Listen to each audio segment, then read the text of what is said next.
आणि आता एक बातमी सविस्तर बघूयात। राज्याच्या अर्थसंकल्पात 2 लाखांपर्यंत कर्ज थकीत असणाऱ्या शेतकऱ्यांना कर्जमाफी देण्यात येणार असल्याची घोषणा करण्यात आली। मात्र एप्रिल महिन्यामध्ये अहवाल आल्यानंतर कर्जमाफीबद्दल निर्णय होईल असं कृषी मंत्री दत्ता भरणे म्हणाले।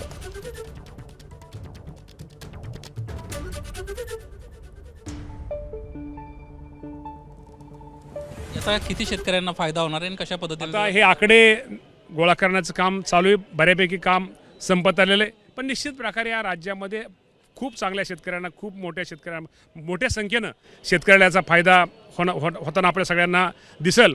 पण खूप चांगला निर्णय या राज्याचे मुख्यमंत्री देवेंद्र फडणवीस, एकनाथजी शिंदेसाहेब आणि सुनेत्रावहिनी पवार यांनी घेतला। निश्चित दादा असते तर दादांना सुद्धा आज खूप मोठा आनंद अजितदादा पवार साहेबांना आज झाला असता। त्यांची पण आज आठवण आज आम्हा सर्वांना निश्चित प्रकारे येते आणि खूप चांगला निर्णय घेतला। दिवसांपूर्वी सुतोवाच तुम्ही या संदर्भामध्ये केले होते की कुठेतरी कर्जमाफीचा विषय हा मार्गी लागणार आहे, समितीचा अहवाल आलेला आहे। नेमकं काय काय त्यामध्ये नमूद करण्यात आलं? अहवाल साधारणतः पूर्ण अहवाल यायला आपल्याला साधारणतः एप्रिल महिन्याचा काय झाले थोडं सगळे थांबलेत मला एप्रिल महिन्याचा साधारणतः येईल लवकरात लवकर। आता आपल्याला साधारणतः आकडेवारी तो शेवटच्या टप्प्यामध्ये आहेत, सगळी आकडेवारी गोळा करायचं काम चालू आहे।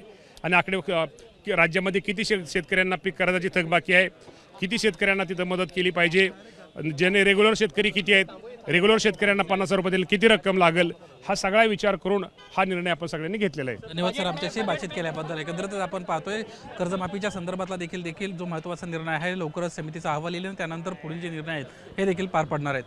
कॅमेरामन प्रशांत मानेसह निलेश बुधावले, एबीपी माझा, मुंबई। एबीपी माझा, उघडा डोळे बघा नीट।